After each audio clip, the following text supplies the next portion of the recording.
Good morning, everyone, and welcome to Healing Light Fellowship Church. We appreciate you joining us and making us part of your holiday weekend celebration. My name is Beneda. For those of you who do not know me, I am a member of Healing Light, as well as being a healer. It is my distinct pleasure to be your speaker this morning. My topic is independence. As we celebrate our nation's independence with parades, barbecues, and fireworks this weekend, we express our gratitude for our founding fathers' visions and dreams. All right, you're good. Move this over. Thank you. To form a republic governed by its citizens. A place where each individual could embrace life, liberty, and the pursuit of happiness, all of their own choosing. Many of the pilgrims had come here to avoid religious persecution. They were not allowed to openly worship in their chosen ideologies without government interference. They were searching for a better way of life, not only for themselves, but for their children and future generations. The British monarchy gave them very little input, if any, into the laws and taxes that affected daily life as well as the future. This courageous group of immigrants who landed on our shores in the 1600s developed over time into the founding fathers of our nation.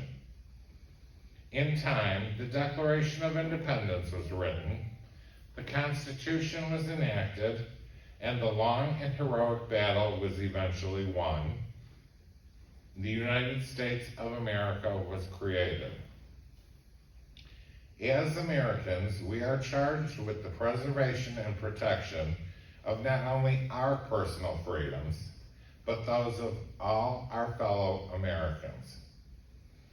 One of the most cherished freedoms granted to us by the founders of this great nation is freedom of religion. It was established that no religion would supersede another. We would all have the choice to worship or not in any way chosen. This is something that everyone here today can relate to as we are exercising that precious freedom. Independence. According to Webster's, 1, quality or state of being independent. 2, freedom from being governed or ruled by another country. 3, freedom from the control, influence, support, aid, and the like from others. Today I would like to focus on a specific kind of independence, spiritual independence, or spiritual freedom. I found an intriguing definition of spiritual freedom by Father Thomas Ryan, author of 4 Steps to Spiritual Freedom. The ability to think and act without internal or external compulsions. Wow.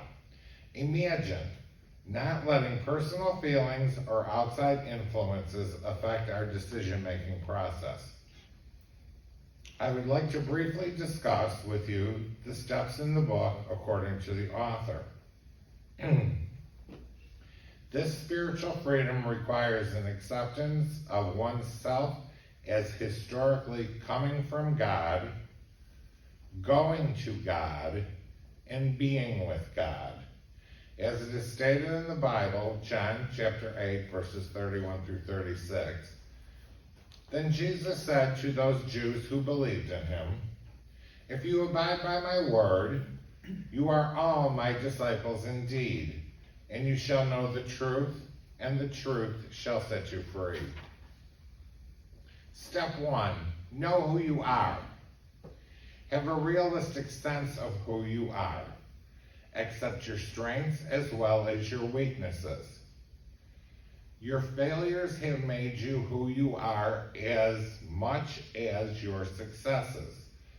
This will give you a greater understanding and compassion for others.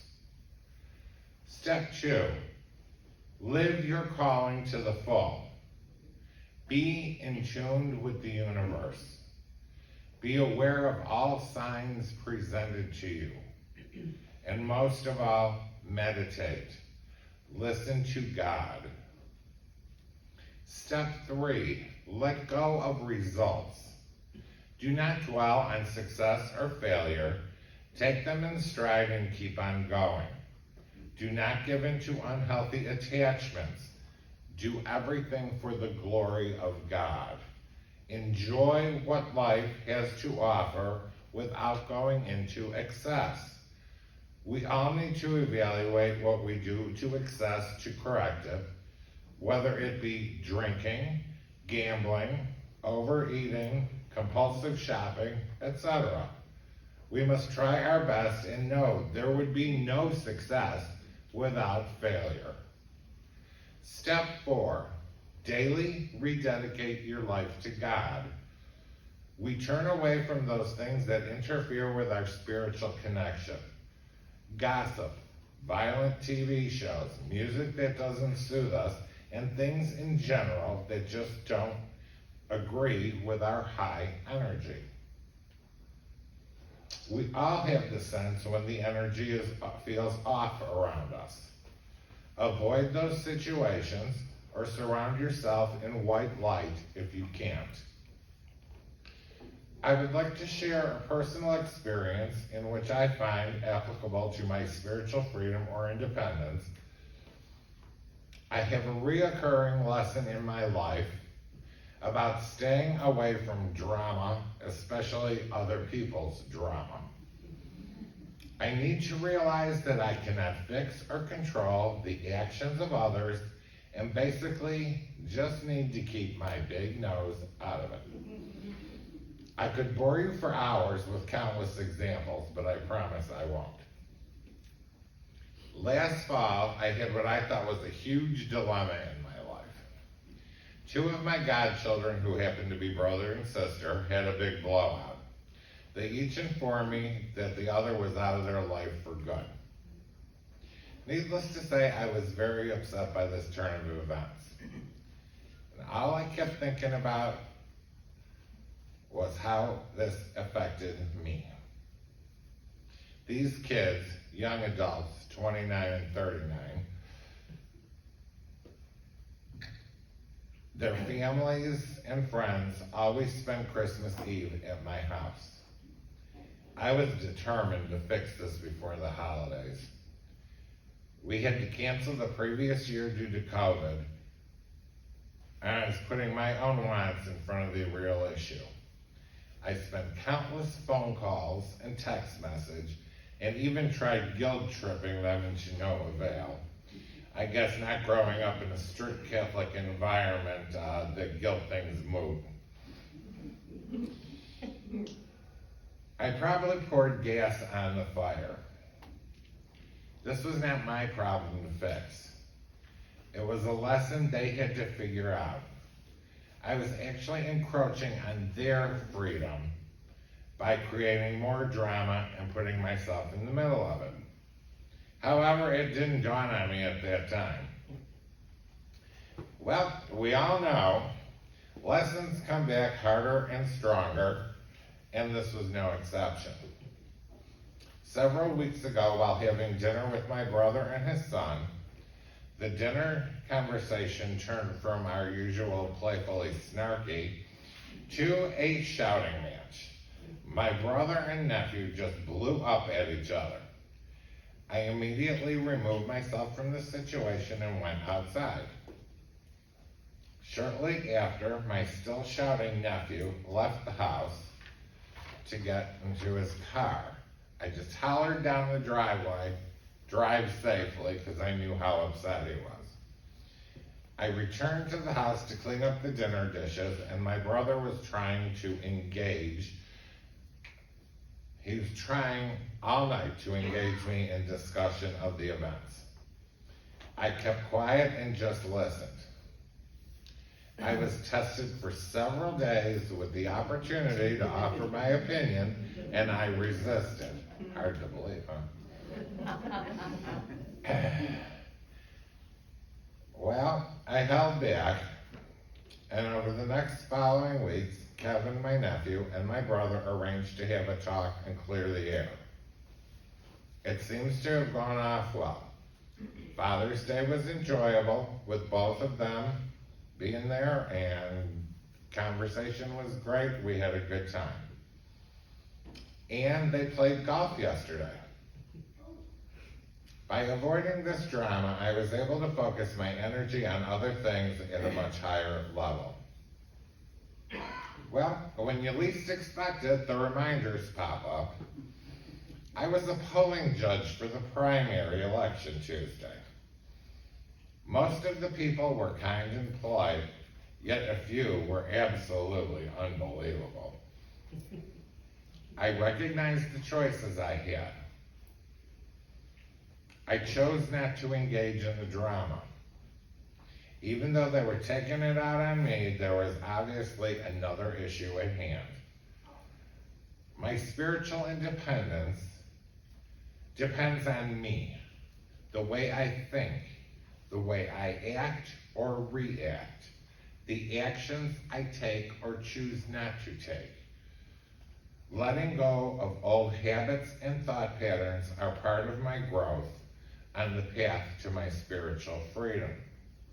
2 Corinthians chapter 3, verse 17. Now the Lord is the Spirit, and where the Spirit of the Lord is, there is freedom. My spiritual journey has led me to become an ever-changing work in process. Along the way, I have been enlightened by new ideas, as well as new ways of looking at old ones. It's almost as though I have seen things through a different set of eyes. Learning not to take things personally, as we learned from Laura a few services ago, as part of the 4 Agreements by Ruiz, has totally freed me from others' opinions of me. They are simply none of my business. They are not worth my time nor my attention. As I walk down this path, I try to prioritize the things that really matter and discard the things that don't. Getting rid of old, useless concerns and assumptions really lightens the load and frees the mind of worry. Spirit has a time and reason for everything. We are all here today on purpose. This is where we need to be. We are blessed to be right here, right now, in America, our great nation. We are very privileged to be a part of this great country with all of our spiritual freedoms and other freedoms to enjoy. In conclusion, I would like to honor our founding fathers for their dreams and vision of our independence. All of our veterans throughout the centuries for the preservation of our freedoms, and all of our current military for defending our liberties. We appreciate you, we thank you, and we keep you in our prayers. Before leaving the podium, there is one other group of founders I would like to recognize today. The founders of our church. We are sitting here today because of their spiritual independence and selfless devotion to our spiritual needs. Thank you, Reverend Dorothy, Reverend Lynn, Reverend Lydia, Reverend Joe, Jamie, Dave, and George, and thank you all for listening.